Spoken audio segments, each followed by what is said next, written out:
अस्सलाम वालेकुम नाज़रीन। प्रोग्राम आज मुबारक के साथ तकरीबन मेरा कोई सुबह 4:30-5 का वक़्त था, तो मेरी आँख खुली तो मुझे पाकिस्तान से इतला दी गई कि अरशद शरीफ को शहीद कर दिया गया है। मुख्तलिफ़ ख़यालात ज़हन में आते रहे और मैं सोचता रहा कि जिस तरह वो खिदमत कर रहे थे, सच बोल रहे थे, और हमारे पाकिस्तान में आपके इल्म है कि सच बोलना एक जुर्म है। हाँ, आप झूठ बोलते रहें, फिर आपकी बल्ले बल्ले हो जाती है, वाह वाह हो जाती है।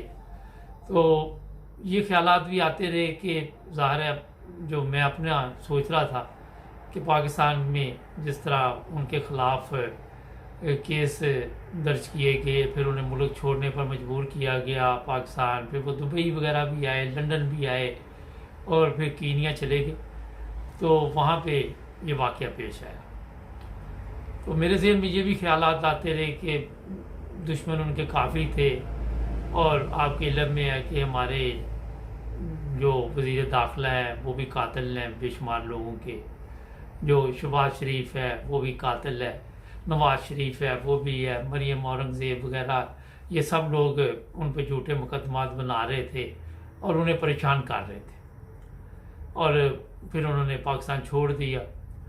तो मैंने सोचा कि शायद ज़ाहिर है अफ्रीका की थोड़ी सी बात भी आपको बता दूँ, इस पर मैंने फिर काफ़ी रिसर्च की हुई थी कि वो पाकिस्तान से भी गए गुजरे लोग हैं, काफ़ी उनके हालात ख़राब है, पुलिस है पाकिस्तान की पुलिस की तरह रिश्वतखोर है, और पाकिस्तान से भी ज़्यादा ख़तरनाक हालात है। वहाँ पे किसी को मार दो, मेरा ख्याल है वहाँ भी कवानीन कुछ इस तरह की है, और उनको कोई जदीद सिस्टम भी नहीं उनका।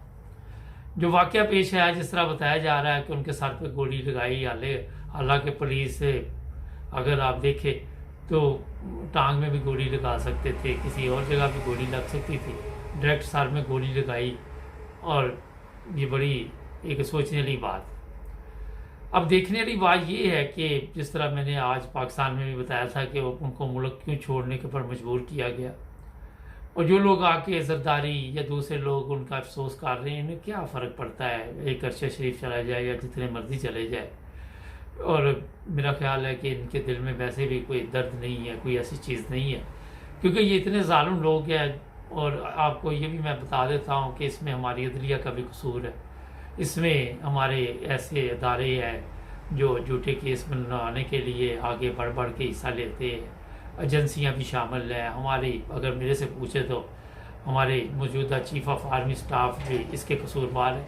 उन्होंने पाकिस्तान में एक ऐसी गवर्नमेंट जिसको उन्होंने ज़ाहिर है कहा कि आगे भी कुछ नहीं होगा, और लोगों के लिए वो ज़िंदगी मुश्किल कर दी। 25 मई के वाक़यात हुए, चीफ ऑफ आर्मी स्टाफ नहीं बोला, और भी कोई इदारा नहीं बोला, लोगों पे जुल्म हुआ, किसी को रावी से छोड़ मार दिया गया, किसी पे कुछ किया गया, किसी पे कुछ।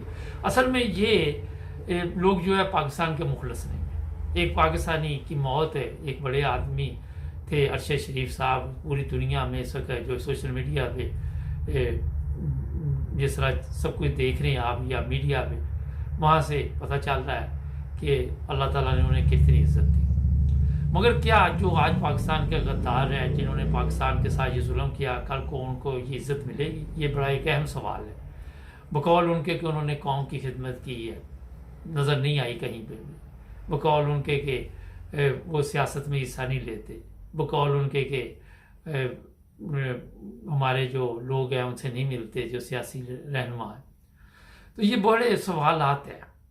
एक बंदा इतनी खिदमत कर रहा है पाकिस्तान में, अरशद शरीफ, और उसे फिर मजबूर किया गया। फिर ये भी इतला है कि दुबई में भी उनके लिए मुश्किलात पैदा की गई। ये तो अब आहिस्ता आहिस्ता सब कुछ सामने आएगा, हम भी लेके आएंगे।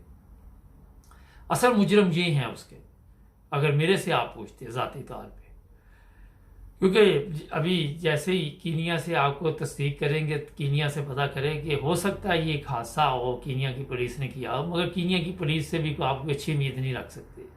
सिर्फ ये कीनिया का मसला नहीं, पूरे अफ्रीका पे मैंने काफ़ी इस पर देखा है कि वहाँ पे उनमें भी इंसानियत काम है।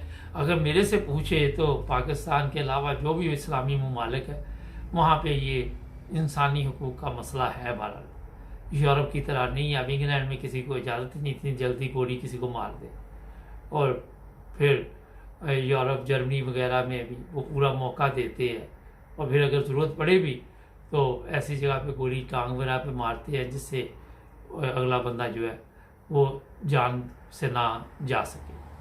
तो ये हमारे ममालिक जितने भी इस्लामी हैं वहाँ पे पुलिस है या अदलिया है या जो कुछ भी है, इंसाफ बड़ा मुश्किल है। आपके इल्म में कि कुछ देर पहले एक मकसूद चपरासी की भी मौत हुई थी हार्ट अटैक से, वो भी क्या हुआ क्या नहीं हुआ, मगर बाद में दुबई पुलिस ने कोई इंक्वायरी की या नहीं की। ये नहीं कि सिर्फ वो मकसूद चपरासी की श्री देवी की मौत वहाँ पे हुई थी, टॉप में मरी हुई मिली थी। तो हमारे जो सिस्टम है इस्लामी दुनिया का, वहाँ पे इंसाफ में हम काफ़ी पीछे है। हमारी पुलिस है या जो भी है, मैंने देखा कि मैंने एक पूरा इस प्रोग्राम देखा था कुछ चंद दिन नहीं हुआ है कि पुलिस सिर्फ नहीं है वहाँ पे, आम बंदा भी जो है वो भी पाकिस्तानी तरीका वारदात है कि किसी उसकी भी कोशिश होती है कि कोई आया मेहमान तो उसको लूट लो, उससे पैसे बटोर लो, उससे ये कर लो। टैक्सी वाला है, कोई भी चीज़ है, आप अगर बाज़ार से कोई चीज़ लेने जाते हैं तो वह जो कीमत लिखी है 1000 तो वो 100 की दे देते हैं। अब यूरोप के किसी स्टोर में आप जाते हैं तो जो कीमत लिखी हुई उसी पे मिलेगी। तो हमारी इस्लामी दुनिया ने बहुत मेरा मतलब कि ऐसी चीज़ें है जिसमें तरक्की की है कि रिश्वत और इस तरह के और भी जराइम में एक काफ़ी नाम पैदा किया हो। मैं जो बताना चाह रहा हूँ कि अफ्रीका के मतलब कि वहाँ पे अगर आप किसी एम्बेसी में भी जाते अफ्रीकन, वहाँ भी मसाइल होते हैं आपको। और कीनिया में जो लोग रहते हैं वो बेहतर जानते होंगे, ये नहीं कि ये कोई पहला कत्ल हुआ है, ये अरशद शरीफ साहब क्योंकि लोग इनको जानते थे। मेरा ख्याल है अभी और भी ऐसे वाक़यात पाकिस्तानियों के साथ इन ममालिक में होते रहते हैं अफ्रीका के। लेकिन जो बुनियादी वजह मैंने आपको फिर यही कहूँगा कि हमारे मुल्क में आज तक इंसाफ नहीं है।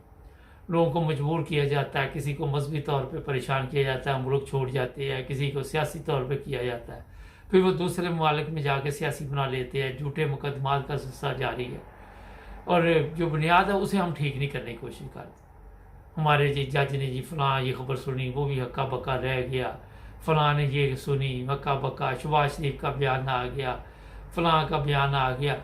और ये सब जो लोग हैं ये ड्रामाबाज, ये लोगों के लिए मुश्किलात पैदा करते हैं। लोग अगर अरशद शरीफ पाकिस्तान ना छोड़ता उसको जेल में डाल देते, आगे सुप्रीम कोर्ट जैसी अदालत होती तो उसकी ज़मानत भी ना होती। एक आधा जज है वो तमाशा इन्होंने बनाया हो पाकिस्तान में कि हम एक मुकदमा दर्ज करेंगे, आपने फिर इनको रहा कर देना, ऊपर से आपको कॉल आएगी, और ये सब कुछ चल रहा है। तो जो लोग भी पाकिस्तान से दूसरे ममालिक में जाते हैं, ज़ाहिर है वो मजबूरन जाते हैं, कोई शौक़ से नहीं जाता। ना तो हमने पाकिस्तान में कोई ऐसे ज़राए पैदा किए जिसके साथ हम वहाँ इज़्ज़त से ज़िंदगी गुजार सकते, ना ही वहाँ कोई ऐसे कवानीन है, ना वहाँ पे पुलिस तहफ़्फ़ुज़, ना अदालतों में तहफ़्फ़ुज़। मैंने एक बंदे से बात की, कहता है यार किसी पे मुसीबत आ जाए हॉस्पिटल या कचहरी का उसको चक्कर पड़ जाए, समझो वो ज़लीलो ख्वार हो गया। और इसी तरह अरशद शरीफ के साथ भी हुआ था, आपने देखा होगा, पुरानी वीडियोस नज़र आ रही होंगी आपको कि किस तरह इस्लामाबाद कभी अदालत में कभी कुछ। तो हमें इन चीज़ों की तरफ भी तवज्जो देनी होगी। आज अरशद शरीफ इस दुनिया में नहीं है, मगर लोग उसे मेरा ख्याल है हमेशा इज्जत से याद रखेंगे। लेकिन जिन लोगों की वजह से उसने मुल्क छोड़ा उनके नसीब में ज़िल्लत और रसवाई है, चाहे वो किसी भी इदारे का बड़े से बड़ा भी अफीसर है, ये जो भी है, उन्होंने ऐसे हालात पाकिस्तान में पैदा किए, ऐसी गवर्नमेंट वो लेके आए जहाँ पे एक आम शहरी जो है वो इज़्ज़त की ज़िंदगी नहीं जी सका। ये तो एक अरशद शरीफ है, बेशुमार ऐसे लोग आपको आहिस्ता आहिस्ता सामने आएंगे जो बताते भी नहीं। मुझे आज ये कॉल आई कहीं से, वो भी एक मेरा सहाफ़ी थे, कहते यार मेरा नंबर ना आगे देना, लोग डरते हैं, लोग ध्यान रखते हैं। तो मौत तो सबको आनी है, मगर इज़्ज़त की मौत और ज़िल्लत की मौत में बड़ा फ़र्क होता है। जो अरशद शरीफ को जिस तरह लोग दुआएं दे रहे हैं, जिस तरह याद रख रहे हैं, जिस तरह उसका दुख हो रहा है सबको, ऐसी मौत भी कम है खुश नसीबों को नसीब होती है। और ये भी मैं आपको बता दूँ कि उनको इतनी उम्र भी नहीं थी, 1972 की तारीख पैदाइश थी, वहाँ से आप हिसाब लगा ले कि कितनी उम्र बनती। कभी जवान थे और बड़ी ख़तरनाक जगह पे जाके भी वो अपने प्रोग्राम करते रहे।